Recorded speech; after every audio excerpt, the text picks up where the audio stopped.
رفقا سلام. سپتامبر 2025 قراره که یه ماه پر از وحشت باشه. فیلمایی که خوابو ازتون میگیرن و مغزتون رو میبرن توی تاریک ترین کابوسا. اگه دنبال هیجان و آدرنالین و فیلمایی هستین که مو به تنتون سیخ میکنه، جای درستی اومدین. راستی قبل از اینکه بریم سراغ معرفی ترسناک ترین فیلمای این ماه، همین الان این ویدیو رو لایک کنین، کانال رو سابسکرایب کنین و زنگوله‌ش رو هم فعال کنین تا از جدیدترین ویدیوهای کانالم با خبر بشین. بزن بریم سراغ کابوسای ماه سپتامبر. هیم، او، هر قهرمانی یه روی تاریک داره.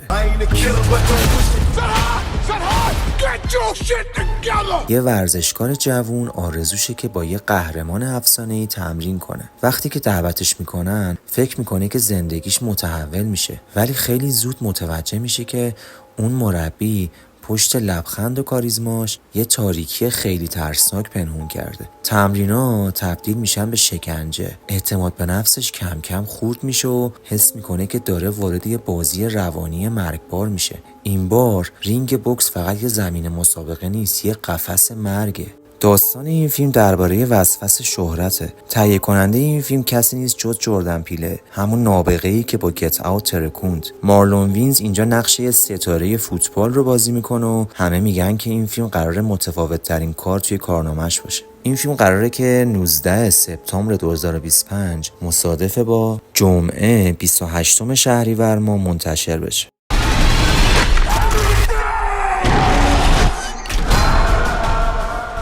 The Man in My Basement. اگه یکی بخواد تابستون رو توی زیرزمینت زندگی کنه، حاضری که قبول کنی؟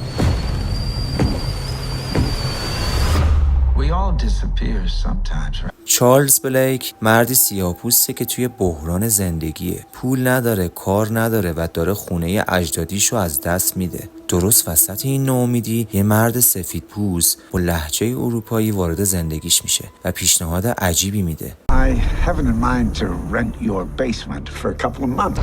I'll pay you $1,000 a day for 65 days. چارلز اولش خوشحال میشه چون پول مشکلش رو حل میکنه، اما هرچی میگذره حضور اون مرد مرموز سنگین‌تر و ترسناکتر میشه. صدای زمزمه های شبونه از زیر زمین، درایی که خودشون باز و بسته میشن و اشیایی که ناپدید میشن. کم کم چارلز حس میکنه که اون مرد فقط یه مستاجر نیست، بلکه چیزی شیطانی تر زیر پوستش پنهونه. این فیلم از رمان والتر موزلی اقتباس شده و اولین فیلم بلند نادیا لطیفه. بازی ویلیام دفو و کوری هاکینز هم خیلی سر و صدا کرده، مخصوصا که اولین بار توی جشنواره 2025 تیف نمایش داده میشه. این فیلم قراره که 5 سپتامبر 2025 مصادف با جمعه 14 شهریور ماه اکران بشه.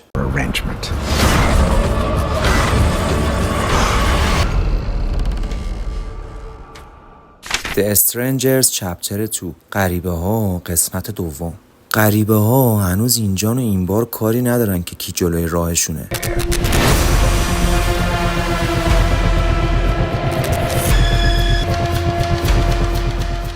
مایا تنها بازمونده قسمت قبل فکر میکرد که کابوس تموم شده، اما حالا دوباره گرفتار میشه. 3 نقابدار بیرحم برمیگردن تا کار نیمه تمامشون رو تموم کنن. داستان این فیلم اینه که یه زوج میرن برای تعطیلات توی یه کلبه. وقتی که داخل اون کلبه هستن، یه گروه که ماسک روی صورتشونه میان در خونه و در میزنن و برای اینا مزاحمت ایجاد میکنن.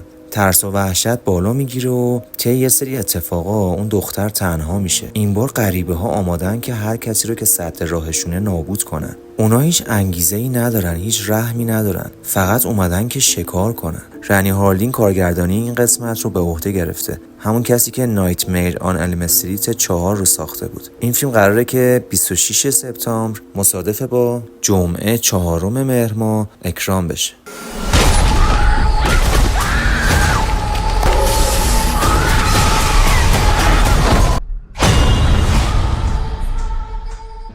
Night of the Reaper. شب متجاوز.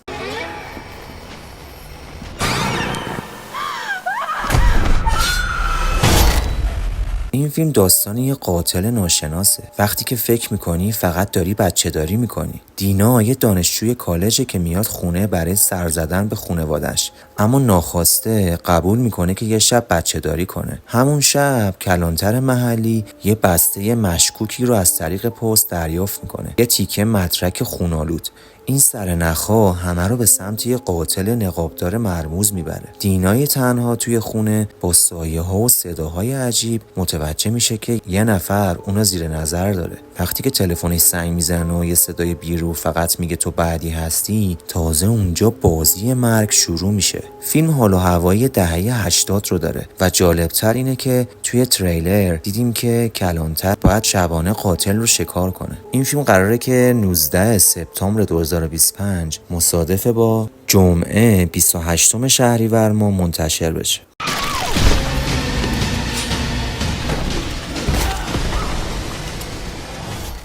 کارمادونا یکی از دیوونه کننده ترین اسپلاتر هرورهای امساله. یه تماس از خدا ولی دستوراتش بوی خون میده. Алло? Что ты хочешь от мене?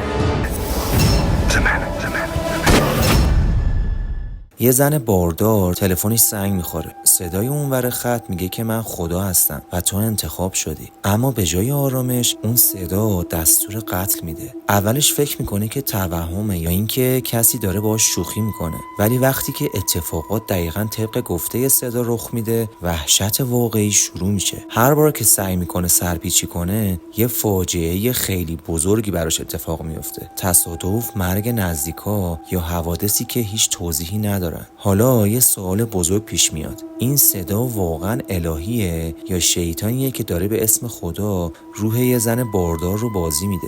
کارگردانش الکساندر رادیوویچ این فیلم رو حدود 2 ساعت ساخته و جالبه که توی لیستش زده گور و اسپلاتر، یعنی باید منتظر صحنه‌هایی باشیم که حتی طرفدارای قدیمی هم از شدت خشونت جا بخورن. این فیلم قراره که 10 سپتامبر مصادف با چهارشنبه 19 شهریور ماه اکران بشه.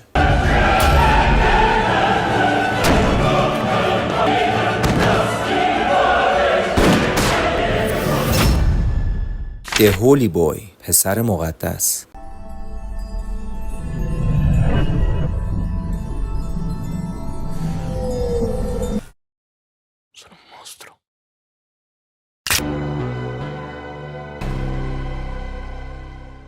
داستان حول محور یه روستای عجیب توی ایتالیا میگذره. یه روستای ایتالیایی که به شادترین روستا معروفه، هر هفته مراسمی داره که مردم برای درمان درد و بیماری هاشون یه پسر نوجوان رو بغل میکنن. همه چی پر از خنده و شادیه، اما یه معلم که خودش تسخیر شده است کم کم میفهمه که پشت این خنده ها یه راز خیلی وحشتناک خوابیده. پسر مقدس فقط یه شفادهنده نیست، یه وسیله است برای اجرای نقشه شیطانی. هر بار که مردم توی آغوشش آرامش میگیرن، یه بخشی از وجود اون بچه خورده میشه. معلمه حالا باید هم جون اون پسر رو نجات بده و هم حقیقتی رو فاش کنه که میتونه کل روستا رو نابود کنه. این فیلم برای اولین بار توی فستیوال فانتاستیک فست نشون داده شد و همه درباره مراسم شفا با آغوش نوجوان شوکه شدن. یه تم مذهبی و آیین محور داره که قراره کلی بحث بپا کنه. این فیلم قراره که 17 سپتامبر 2025 مصادف با چهارشنبه 26 شهریور ماه اکران بشه.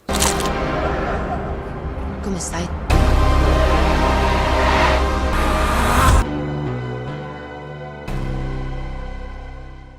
سوکما. Mas, ini kaca dari mana ya?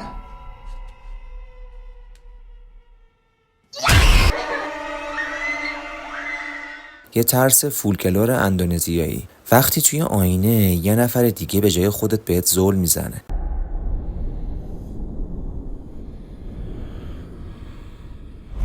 آرینی با شوهرش پرام و بچه‌هاش به یه شهر کوچیک میره تا زندگی جدیدی رو شروع کنن. اما توی انباری خونشون یه آینه خیلی قدیمی پیدا میکنن. از اون روز همه چیز تغییر میکنه. شبا صداهایی میاد، سایه‌هایی توی آینه حرکت میکنن و حتی گاهی آدمایی دیده میشن که اصلا وجود ندارن. ترس وقتی بیشتر میشه که همسر سابق آرینی دوباره پیداش میشه و همراهش یه زن پیر به اسم خانم سری وارد داستان میشه. آرینی حس میکنه که این زن کلید ماجراه. و کم کم میفهمه که خانم سری میخواد که با جادو بدن جوون آرینی رو با بدن پیر خودش عوض کنه. حالا نه تنها باید خودش رو نجات بده بلکه جون کل خانواده‌اش تو خطره. این فیلم یکی از بزرگترین پروژه های ترسناک اندونزیه. داستانش حول آینه های باستانی و تبادل روح میچرخه. جالبتر این که کریستیان حکیم یکی از بزرگترین بازیگرای اندونزیاییه که بعد از مدت‌ها دوباره توی ژانرهای ترسناک بازی کرده. این فیلم قراره که 11 سپتامبر مصادف با پنجشنبه 20 شهریور ماه 1404 اکران بشه.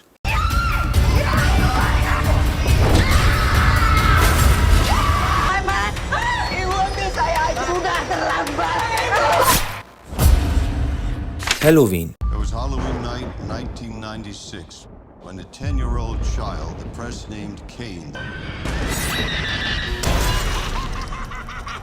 دلقک‌ها برگشتن ولی این بار برای آخر زمان. سال 2016 رو یادتونه؟ موجی از دلقک‌های قاتل همه جا رو ترسناک کرده بودن. حالا دکتر آلن مارکس و خبرنگار جان پارکر میفهمن که پشت این جریان یه قاتل کاریزماتیک به اسم کارل کین بوده. مردی که حتی توی زندانم با نماد دلقکش یه ارتش خشن از آدمای ناامید ساخته. کین حالا فرار کرده. تاریخ 31 اکتبر یعنی شب هالووین رو انتخاب کرده تا نقشه خونینش رو عملی کنه. تصور کن هزاران نفر نقاب دلقک بزنن، شهر پر از هرج و مرج و قتل بشه، پشت همه اینا یه مرد با لبخند شیطانی وایستاده باشه. اگه دکتر مارکس و پارکر جلوشو نگیرن دنیا میشه صحنه بزرگترین کابوس تاریخ. کارگردان این اثر فیل کلیدن گفته که ایده فیلم از موج واقعی دلقک‌های 2016 گرفته شده. شخصیت منفی اصلی یعنی همون کارل کین قراره مثل فردی یا جیسون یه نماد ترسناک جدید بشه. این فیلم قراره که 5 سپتامبر 2025 مصادف با جمعه 14 شهریور ماه اکران بشه.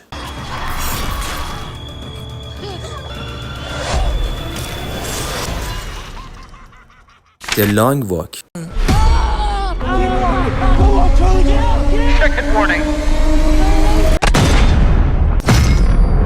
پیاده روی مرگبار، مسابقه‌ای که تنها یه برنده داره چون همه قراره کشته بشن. Walk until there's only one of you left.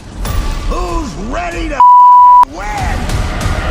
توی یه آینده آخر زمانی آمریکا به یه حکومت پلیسی تبدیل شده. هر سال یه مسابقه مرگبار برگزار میشه. 100 تا پسر جوون انتخاب میشن برای یه پیاده روی خیلی طولانی. قانون خیلی ساده است. سرعتت باید بالای 4 مایل در ساعت باشه و اگه 3 بار خطا کنی دوربینا و سربازا قدم به قدم کنارتن. هیچ استراحتی نداری، هیچ توقفی هم وجود نداره. روزها و شبا فقط باید راه بری و ببینی که یکی یکی دوستات دارن از بین میرن. آخرین نفری که زنده میمونه هر چی بخواد بهش میدن. ولی سوال اینجاست، وقتی بهای زنده موندن دیدن مرگ تک تک رفیقات باشه اصلا این جایزه ارزششو داره؟ کارگردان این فیلم فرانسیس لارنسه، همون سازنده هانگر گیمز. منتقدا میگن که این یکی از وفادارترین اقتباس‌های استیون کینگه. حتی بعضیاشون گفتن که شدیدترین ضربه احساسی امسال رو از این فیلم گرفتن. این فیلم قراره که 12 سپتامبر مصادف با جمعه 21 شهریور ماه اکران بشه.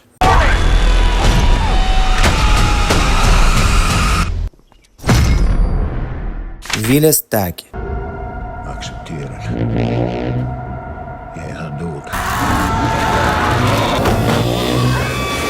برای نجات حیوونا میری اما خودت قربانی میشی. میرت یه دختر جوون میخواد که به گروهی به اسم ارتش حیوونا ملحق بشه. برای اثبات خودش مخفیانه شکنجه خوک‌ها توی یه مزرعه رو فیلم میگیره. اون و گروه شبونه برمیگردن تا حیوونا رو آزاد کنن. اما قفس‌ها خالیه. همه خوک‌ها قبلش ذبح شدن. رهبر گروه که خیلی عصبانی شده تصمیم میگیره که از خانواده کشاورزه انتقام بگیره و سراغ بچه‌هاشو میره. اما وقتی که کشاورز برمیگرده تازه اونجاست که جهنم واقعی شروع میشه. مزرعه تبدیل میشه به یه میدون جنگ خونین. مرگ و خون و وحشت همه جا رو پر میکنه و میرت حالا باید انتخاب کنه که با گروه بمونه یا اینکه برای زنده موندن دستاشو به خون آلوده کنه. این فیلم محصول هلند و اسم بین‌المللیش میت کیلز نیست هستش و اولین بار توی فانتاستیک فست پخش شد و حالا لقب خونین ترین فیلم امسال رو گرفته. ویل استک قراره که 25 سپتامبر 2025 مصادف با پنجشنبه 3 مهر ماه منتشر بشه.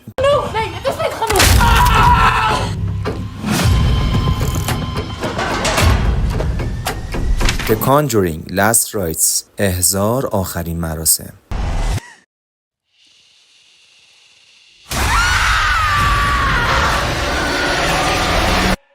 اگه فکر میکردین که پرونده های اد و لورین وارن دیگه تموم شده، سخت در اشتباهین. 8 people live in this house.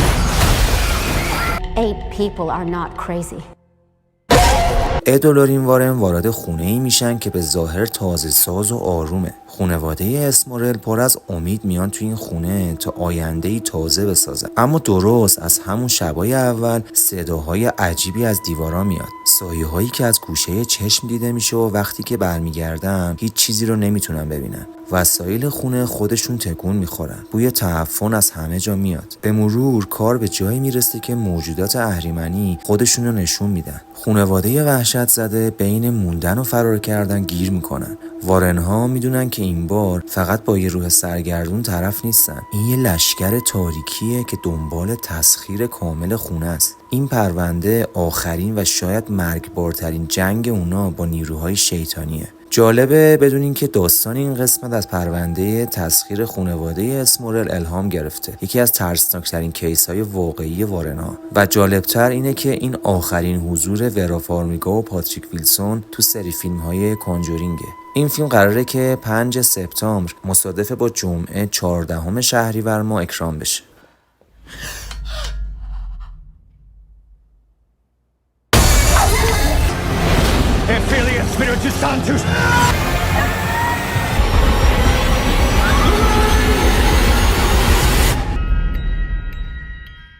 خب رفقا، اینم از ترسناکترین فیلم های مورد انتظار سپتامبر 2025. حالا نوبت شماه. توی کامنت ها بگین که بیشتر از همه منتظر کدوم فیلم اینو، چرا منتظرشین. لایک یادتون نره چون خیلی کمک میکنه که این ویدیو دست آدمای بیشتری برسه. و اگه هنوز سابسکرایب نکردی همین الان انجامش بده که ویدیوهای ترسناک بعدی کارنامو از دست ندی. تا ویدیوی بعدی، خدا نگهدار.